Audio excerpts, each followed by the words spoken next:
Hey F1 fans, this is Doug, US F1 fan. In today's video, I'm going to talk about a historical event. Just over 25 years ago was the first US Grand Prix at Indianapolis Motor Speedway. Why is this significant? Well, besides the fact I was there, which was really cool, it represented the restart of F1 in the United States after a 9-year break. Now, the US Grand Prix kind of was an orphan event in the United States because while there were Grand Prix in the US dating back to the 50s, by the time you got to the early 90s, it was one of those events where, yes, there was US Grand Prix, but it really wasn't at the best of tracks. It really wasn't financially attractive to potential hosts either, and that's why it kind of got passed around. While it was somewhat popular in Long Beach, and then later Detroit, then later Phoenix, it just became one of those events where nobody really wanted to take it on. Formula One wasn't really all that interested in the United States, and so the Grand Prix went away for 9 years. Well, in the mid-90s, I think it was 96 or 97, Tony George of the Indianapolis Motor Speedway decided that he was going to work with Formula One and bring it back to the United States.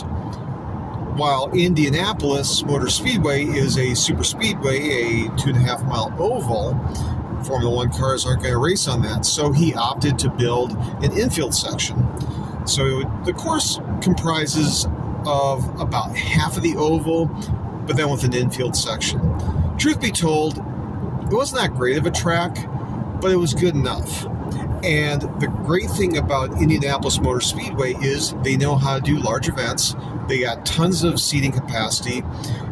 Getting to and from the track is really not much of a problem. And it was a good event, a good location for an event.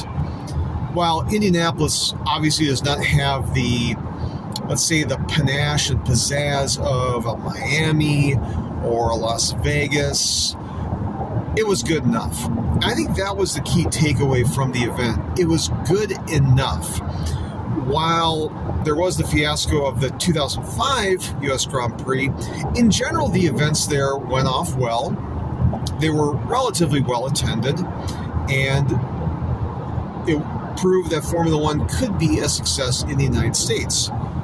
Later, obviously, the U.S. Grand Prix moved to Circuit of the Americas and now on to Miami and Las Vegas. But I think the 2000 U.S. Grand Prix was a significant event in that it brought F1 back to the United States, and it enabled the sport to kind of regain some of the lost ground it had within the United States.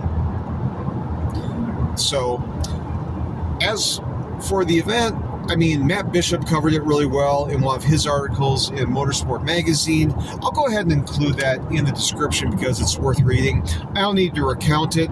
All I can tell you is that, yes, indeed, it was wet and cold before the start of the race, but it turned out to be a decent event and a necessary one for the sport.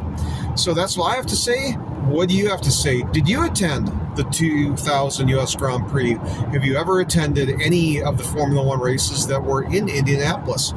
Go ahead and add your comments below. If you like this video, go ahead and hit like.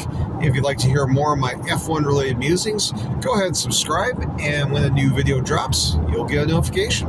All right, talk to you later.